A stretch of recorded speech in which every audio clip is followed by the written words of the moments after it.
Welcome to Approaches in Psychology, and if this is the start of your course, welcome to Psychology. A simple definition of psychology is it's the scientific study of the brain and behaviour. It's actually one of the youngest fields of science, starting around 150 years ago.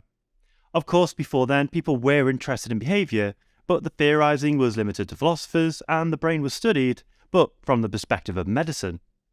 So in this video, we'll start with the work of Wilhelm Wundt, who can be argued to be the first person to study behaviour using scientific techniques. We can use his work to define what it actually means to study the brain and behaviour scientifically. And then I'll finish this video with a timeline of psychology, up to the current day. Introducing the different psychological approaches we'll then cover in more depth later on in this approaches unit. The PsychBoost app now has 3 features: flashcards, multiple choice quizzes, and see if you can work out the key term from its definition with the key term tester. Try paper 1 for free right now. And Patreon supporters can watch PsychBoost videos ad-free, learn from over 17 hours of exclusive exam tutorial videos, and access hundreds of digital and printable resources, including mind maps, quiz sheets, worksheets, teaching slides, and more. Psychological terminology. In this video, the future approaches videos, and honestly every video on this channel, I'm going to be using a lot of complex terminology that's likely completely new to you. A big part of becoming a good psychology student is learning these terms and being able to use them effectively in your own writing. So if you're just starting off with psychology, or even if you've been studying the subject for a while, it's a really good idea to have a key term list. If you hear a new word, you can always pause these videos and make a note of the definition. You'll often see keywords highlighted on the text on screen. If it's red, it's a word mentioned in the part of the specification I'm explaining, so you can be asked directly about it. Or purple if it's a word you should know, if you're going to write a good essay on that topic. I do have a free key term list for each unit on my website. You can print those off and fill them in as we go. I'll leave a link to the PDFs in the video description. Origins of psychology. So if this video is about the start of psychology as a science, it would be a good idea to start by defining what it means to call psychology a science. Let's begin by actually defining science. A good definition is finding out systematically and objectively about the physical and natural world using empirical methods such as observation and experimentation. Okay, there are a lot of complex words just in that definition. So let's break them down. Systematic is working according to a fixed or controlled method. So scientists have standardized plans or systems to their investigations. This helps researchers be confident that they've measured what they've planned to measure. They haven't just made a mistake because of how they've conducted their study. It also means other scientists can take the plan and attempt to replicate findings using the same methods. This is a check the original results are not due to chance. Objectivity is about a lack of bias. So the research design, results and conclusions are not influenced by the personal opinions of the researcher, and just an attempt to support what they already believe to be true. Objectivity is possibly more of a problem with psychology than other sciences. This is because psychologists are studying humans and are likely to have strong opinions on the behaviours they study, like relationships, aggression, and gender. Behaviour can also be open to interpretation. A psychologist has to avoid allowing their personal expectations and beliefs influence how they interpret the behaviour they record. Empiricism is the idea that scientists must base their conclusions on testing ideas with data collected from the world, not just accepting theory or logical arguments. This is the basis of what's known as a scientific methodology. Scientific knowledge comes from formulating, testing, and modifying hypotheses, but we only accept these hypotheses on the basis of systematic observation and taking careful measurements when conducting well-designed experiments. Following the scientific method is really important if we're going to trust the results of any psychological studies, and it's the reason research methods are such a big part of any course in psychology. It's often not students' favourite unit, but it is fundamental in understanding and evaluating everything else that we study. Now that we have a pretty clear idea of what we mean when we say psychology is a science, let's explore the origins of psychology and how it became one. Wundt and the origin of psychology. This is Wilhelm Wundt. He is thought by many psychologists to be the father of experimental psychology. Before Wundt, much of what we would describe now as psychology would be classified as philosophy or medicine. But after observing the success of the physical sciences like physics, biology and chemistry, and the role of experimentation in these subjects, Wundt wanted to change the way that the mind was studied. from philosophy to controlled empirical scientific research. In the 1870s, Wundt set up the world's first psychological laboratory, the Institute of Experimental Psychology, in Leipzig, a city in Germany. Wundt was the first person to call himself a psychologist, and he produced one of the world's first books on psychology, as well as the first academic journal that published psychological experiments. All of this helped establish psychology as an independent field of scientific research, and before long he had students from all over the world wanting to train at his institute. Many of these students went on to become professors in top universities in America, Europe, and Russia, spreading Wundt's scientific methods. In his own research, Wundt was particularly interested in the structure of sensation and perception. Wundt's approach to research in these processes was called structuralism. This is describing the mind in terms of its simplest definable components. After Wundt identified these separate components, he would try to explain how these components actually fit together. This was an attempt to uncover the hidden structure of the mind. The method Wundt used in his research was called introspection. Wundt would first train participants to record their conscious experience as objectively as possible, and then ask them to focus on a sensory object, often a ticking metronome, and ask them to systematically report their experience of the object by breaking their thoughts down into separate elements. So the participants would focus inwards and report sensations, feelings, and images. Wundt was careful to control these studies. He controlled the experimental conditions and the environment the experiment was conducted in. Wundt was able to record patterns of behavior that he could then use to develop general theories of mental processes. It's important to make clear, Wundt isn't directly observing these mental processes. He's making inferences. This means making a guess or an assumption on the internal mental processes happening in his participants based on their behavior.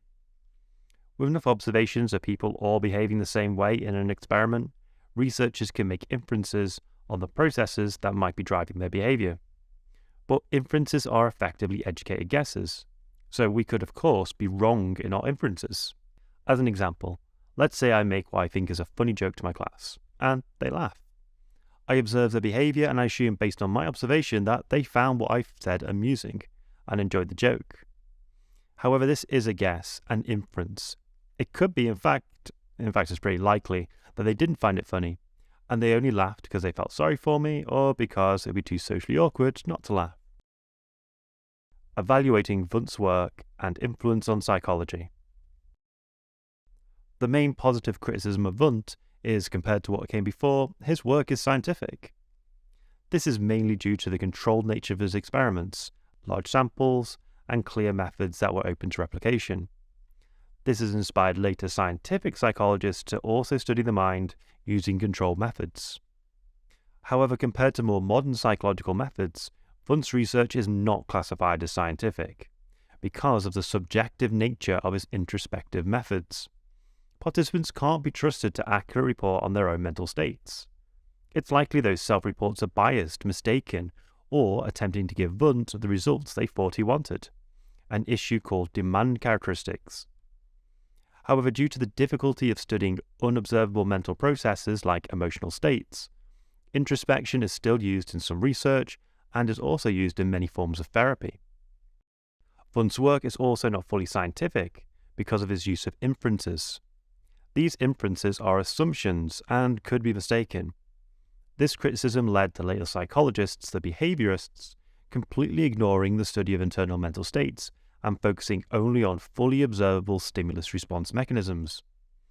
Because of this, the behaviorist findings were more reliable, and behaviorism is seen as an approach that's more in line with scientific principles. Despite its weaknesses, the use of inferences has been influential, especially to cognitive psychologists. These psychologists also research internal mental states, but rather than ask participants what's happening in their minds, they ask participants to complete tasks under experimental conditions.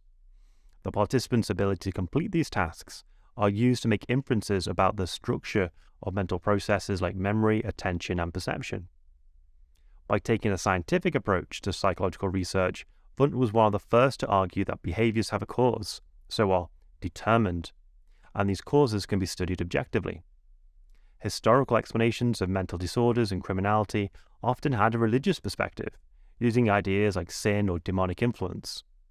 Following on from Wundt, scientifically determined approaches to mental health have led to effective biological treatments, and forensic psychology is used to understand and change the behaviour of criminals. So that was Wundt, at the start of what we consider modern psychology. In those evaluations, I mentioned the names of some later approaches to psychology.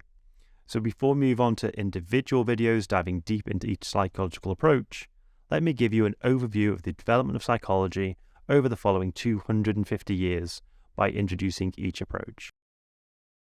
Timeline of psychology. This is a timeline up to the modern day. I'll give you a very quick introduction to each approach that you're going to learn over the next few videos by placing each approach on this line. So here we have Wundt's opening of the first psychological institute. A little later in the timeline, we have a psychologist whose name you might recognize. This is Sigmund Freud. He developed an approach to understanding the mind called psychodynamics. This was less scientific than Wundt, as Freud based his ideas on case studies. Freud used introspection as part of his therapeutic work with individual patients.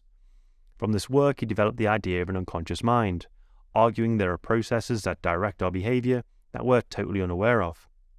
He defined the structure of personality, claimed we use defence mechanisms such as repression, denial and displacement to cope with anxiety, as well as forming a theory of childhood development called the psychosexual stages.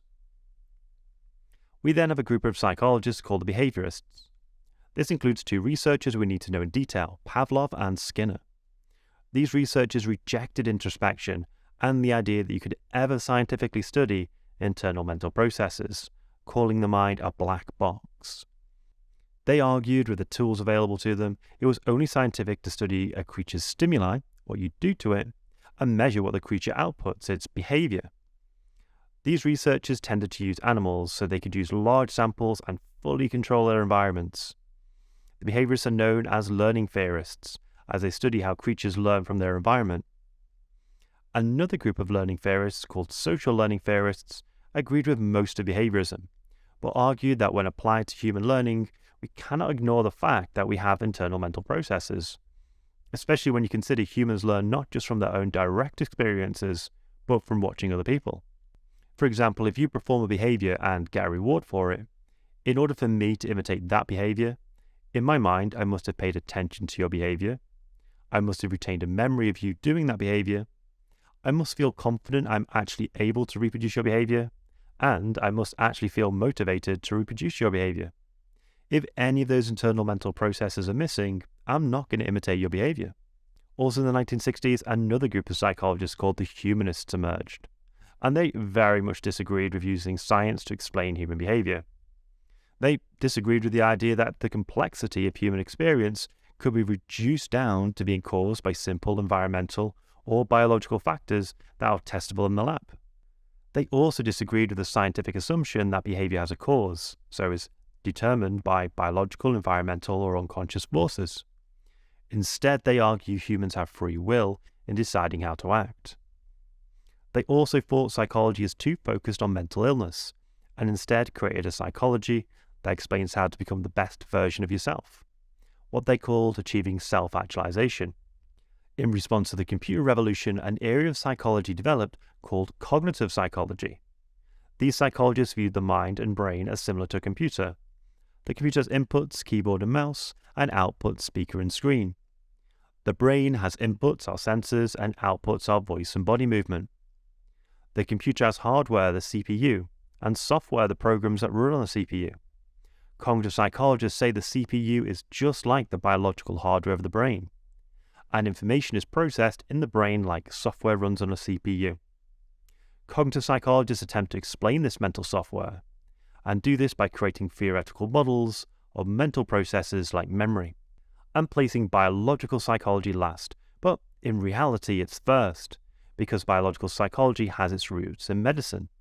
And for hundreds of years, there have been unusual cases of brain damage that have suggested certain areas of the brain are linked with certain abilities.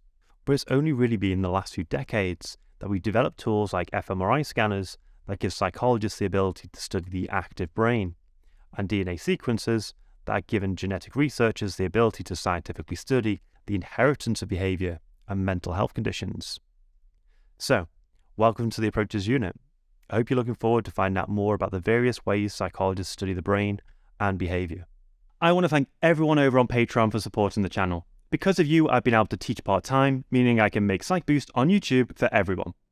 I do have extra resources that are exclusive to my patrons, so if you decide to sign up, you can grab those over my website. And these include over 100 exam questions tutorial videos, of course including questions on the approaches unit. I hope this was helpful, and I'll see you in the next PsychBoost video.